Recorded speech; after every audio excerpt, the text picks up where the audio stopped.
Hello and welcome to the fifth episode of Quintessential Conversations titled Water, Policy and Society.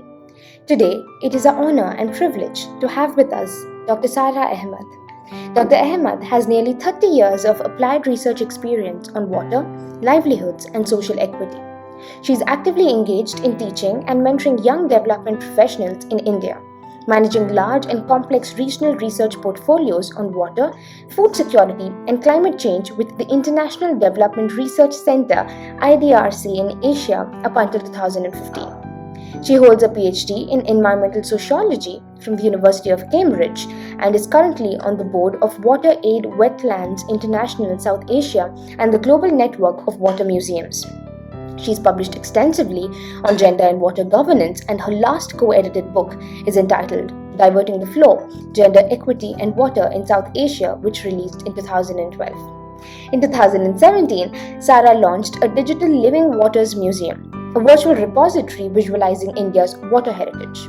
Currently, Sara is an adjunct professor at IISER, Pune, helping the development of an interdisciplinary center on water research.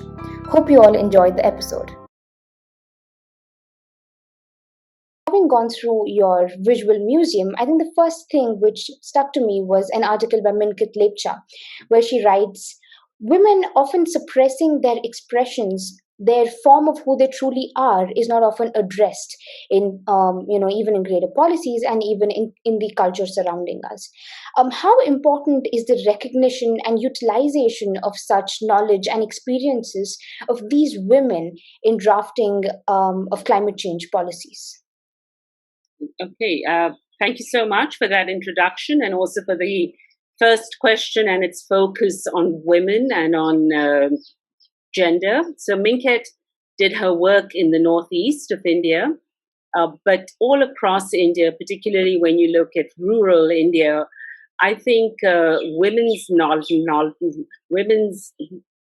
knowledge of climate change and climate risks and uncertainty really begins with the work that they do, which is largely unpaid work, whether this is in terms of collecting water, fuel wood,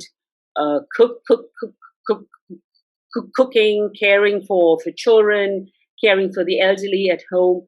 It is this interaction that women have with their natural environment, which gives them this little bit of know-how about what change is happening.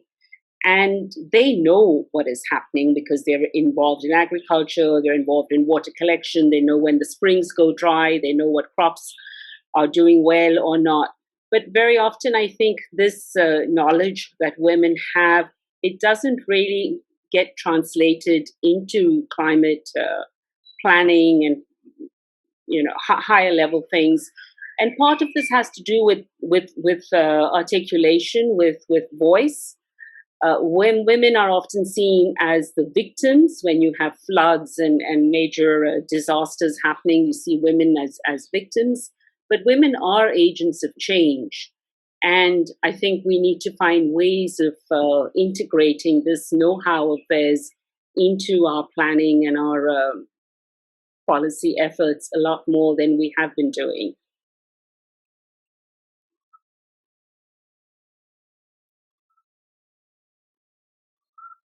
I can't hear you. Moving on to the next question. Right. The cool floods happened because of poor implementation of the existing policies regulating urban planning and mining. There was a general misunderstanding between what the people wanted and how the policies were implemented. How can governments and organizations understand the local and social factors for climate change empathetically enough and weave more personalized policies?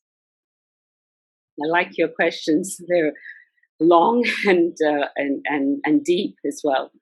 So I think in India we sort of tend to think that one size fits all, and India not only is a huge and rich country, but there is so much of variety and that what's happening in North India is not the same for the South or the East or the West. And we need to think of these things when we're looking at drafting, laws and regulations and policies and all. And more importantly, these really need to be built from the bottom up. And they really need to pay attention to local context. They need to look at, whether it is the agroecological context, the cultural context, the socio-economic context. We really need to build that in so that we not only do we hear people's voices, but we're also in tune with what are their concerns, what can be done, what cannot be done, and what is the sort of ground truthing that we would call it? What sort of ground facts do we work on? And I think that becomes very important. We need evidence-based research, evidence-based findings that then feed into plans and policies and all.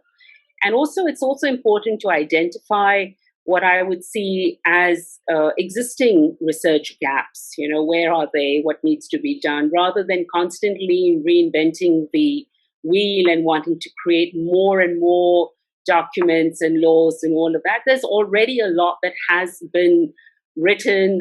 We have very good environmental acts in India. We have a sort of a water policy, a sanitation policies. So we do have all these things, but they need a lot more local and contextualized thinking, and not only about things, but about human beings and how they're going to be impacted, what's going to happen to them, and about, of course, looking at issues around inequity and inequalities. I think that's really important. Also in India, because when you talk about the poor or you talk about development, you have to look at issues of caste and class and landless and Adivasi and pastoral communities. All of this has to be factored in, and unfortunately, that doesn't always happen. So, we did see that happening for some time. We did see a lot more evidence-based work happening, but I think a lot of policy work also tends to be a black box. We don't really know what's happening behind the scenes there. But that's not the case all the time. As I said earlier, there have been participatory processes in the past, and hopefully that's something we will see happening more of.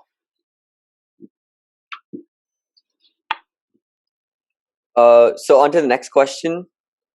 Climate change is a global concern manifesting through erratic shifts in rainfall patterns.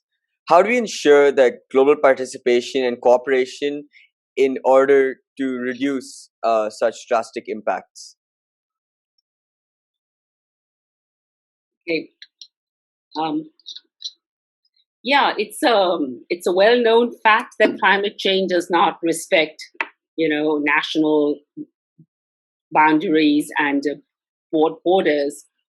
But I think the world has been trying for many years, since the Kyoto principles, to develop these kind of international protocols for reducing global greenhouse gases and reducing carbon emissions. So every year there is the Conference of Parties on Climate Change that meets. I think this meeting didn't happen last year, or if it did, it was virtual. But this year it's supposed to be in Glasgow, in Scotland. And at these Conference of Parties, the leaders of the world come together to really, thrash out what they want to do and what they can do given their own development priorities as far as reducing carbon emissions goes. So I was fortunate enough to attend one of these COPs in 2008 in the town of Poznan. Poznan is it's near Warsaw in Poland, and it was very cold. It was their winter. Where it was very interesting because inside the, here you are talking about climate change, and inside the huge convention center where the COP was being held, it was so well heated that people were walking around in strapless dresses and God knows what else. But and outside was snow, and I was just thinking that here we are, talking about climate change, and look what's happening. But at these cops. So when you enter these halls and when you're a party to the negotiations that are going on, and I was part of the gender and climate group there. And so we were allowed in some rooms, but you could really see how nitpicking things were. Certain words that some countries liked, some did not. Things had to be changed. So all of this was I think this is really a process.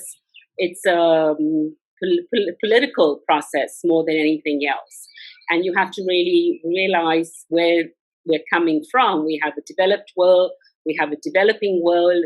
We have, America's perceptions of China and India as being two kind of, they consume a lot of energy and add to carbon emissions, etc. So you have that. You have what happened in America before Biden when Trump pulled out of the last agreement, which I think was the one in France in the Paris Accord. And so there are lots of competing concerns. And what it really boils down to is the fact that it's not just climate change, it is a development issue. And what is it that we're going to learn from the developed world as far as the developing world is concerned? And what kind of sharing of green technologies, of the know-how, whether it is solar or wind power or whatever, small microhydro dams, what kind of know-how is going to be shared? Where is the funding for this going to come from, the adaptation funding? Right now, there's so much quibbling whether we reduce greenhouse emissions by 1.5 centigrade or 2, and I mean in terms of the heat, and what does that mean? So, there's a lot going on, but I think that there is definitely, these structures and mechanisms are in place, whether it's the COP, whether it's the IPCC, the annual, not annual, but every 5 or 6 years they do an assessment of what likely climate impacts there are going to be. And there are many contributing authors to these things. So to me, those are all factors that are important. Is there anything else? Yes, I think we'll move on to the question which is more focused on water. Right? So in the general discourse about rivers, we generally talk about their holiness and their sacredness. I think the Ganges is the most pertinent example. But rarely do we actually see the identity of these rivers in terms of their holiness and their sacredness being enforced in the initiatives to save these rivers.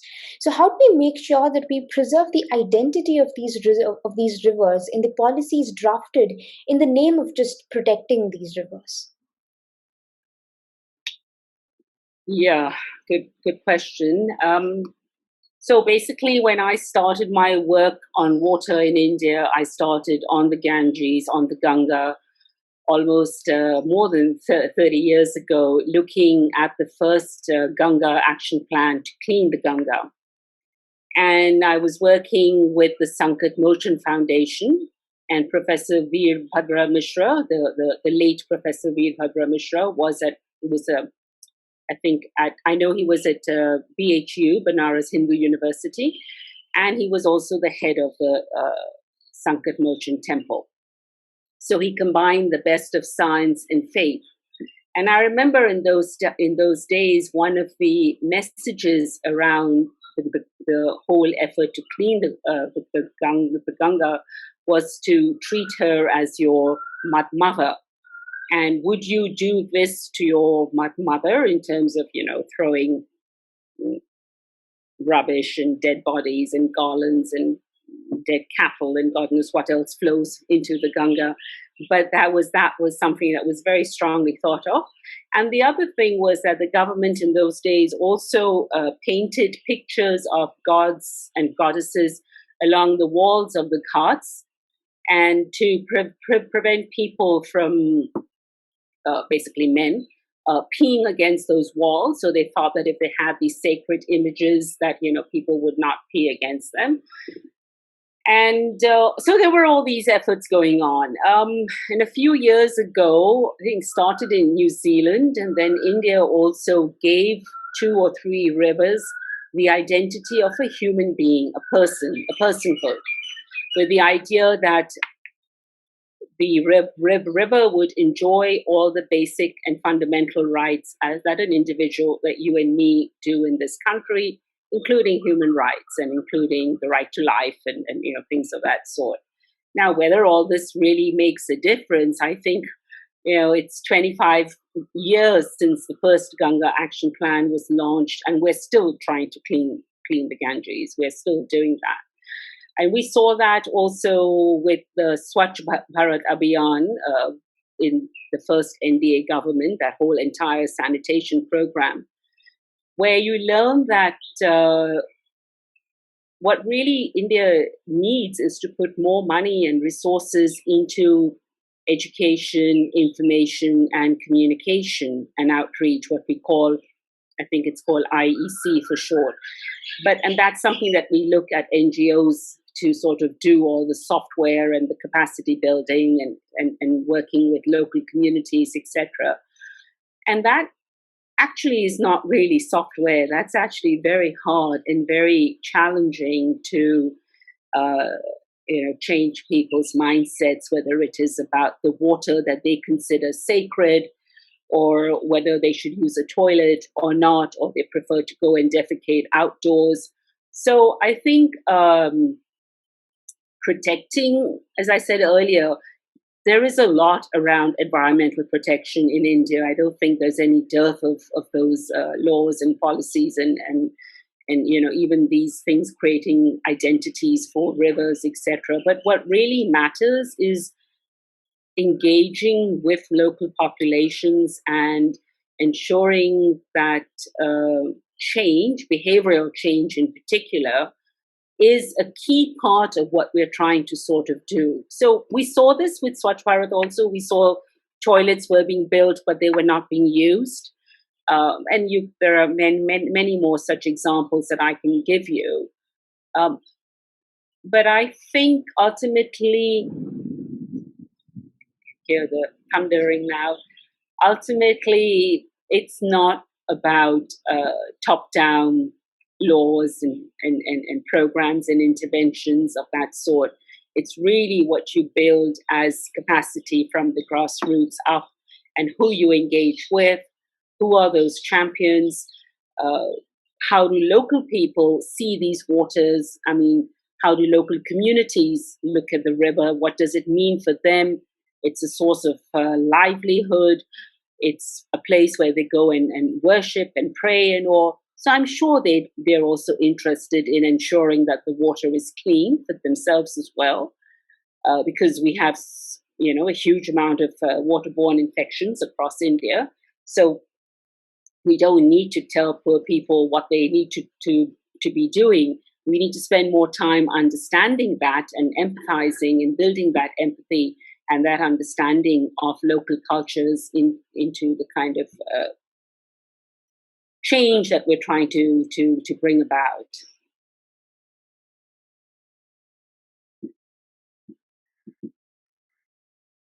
Looking at climate change and migration, it has been well established that climate change causes migration. What are some possible interventions to control, if not prevent, large-scale migration caused due to climate change? So, migration is not something new. People have been migrating for push and pull factors for years.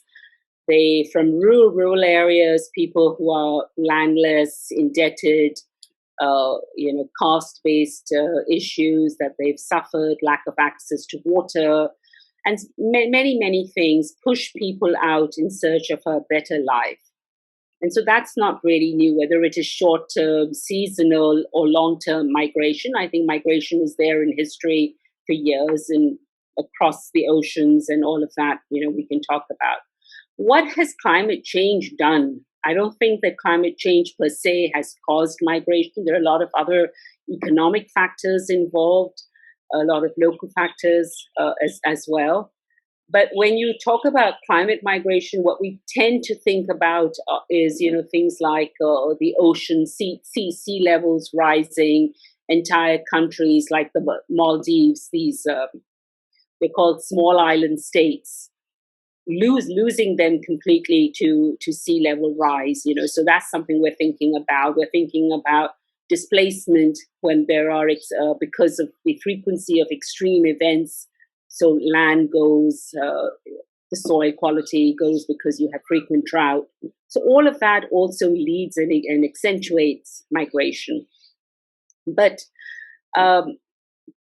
some amount of migration is not a bad thing.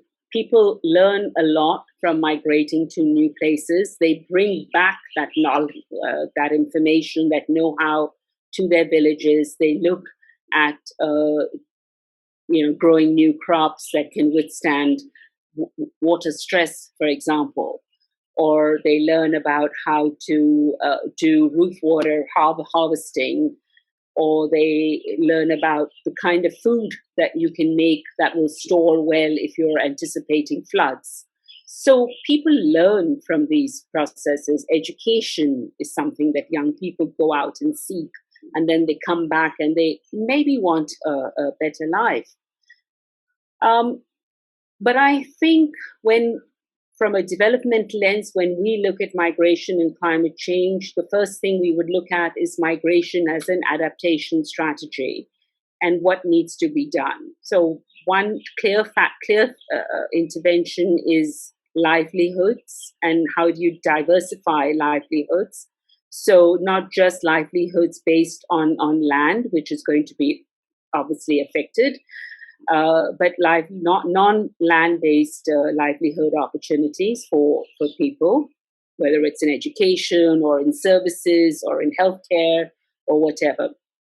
So I think that is something. And I think also building social capital is important. So building that social capital in terms of self-help groups, women's self-help groups or community-based organizations, strengthening local panchayats, that's also important. So you're building local resources, local infrastructure, local services. And right now, what you're seeing around us in the context of the pandemic and what it has done to people's ability to move and to travel, it more and more heightens the need for local resilient infrastructure development across the country, really. I mean, and I think the absolute dearth of healthcare has meant that from rural areas, sadly, people are coming to hospitals in urban areas for treatment. So it's not just climate change that is pushing people out. It's a lot more than climate change as well. But there's a lot of, as I said earlier, there's a lot of learning that happens around migration. And I think that is also important. So migration is often seen as a double-edged sword, if you want that phrase to be used. And there are good things with that, and there are obviously negative repercussions as well. But when you talk about day-to-day migration or seasonal vis-a-vis large-scale displacement of people because of the intensity and frequency of climate events, then there are different interventions and strategies that one needs to obviously think about. Dr. Ahmed, I think I have one last question which just popped into my head while interacting with you. Since your area of expertise is gender and water, I would really like to know the role social media has played and technology such as AI, which is still developing.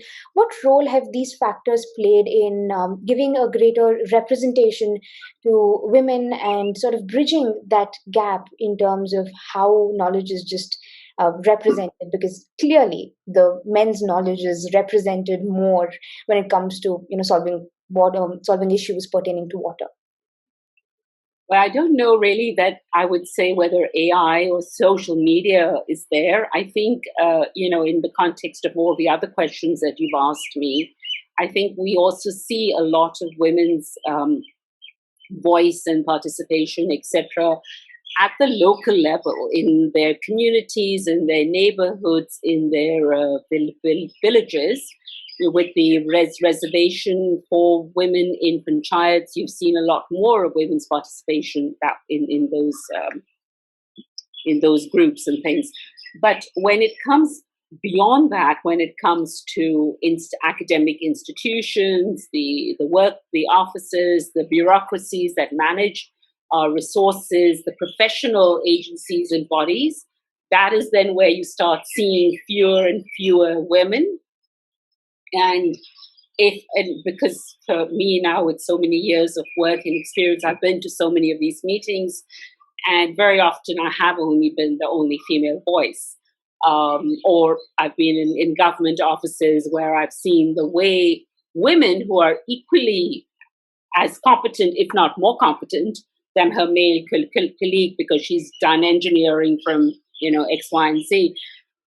But it's always like, yes, sir, that kind of a thing. Or she's making that tea for the meeting and she's not really participating in the discussion.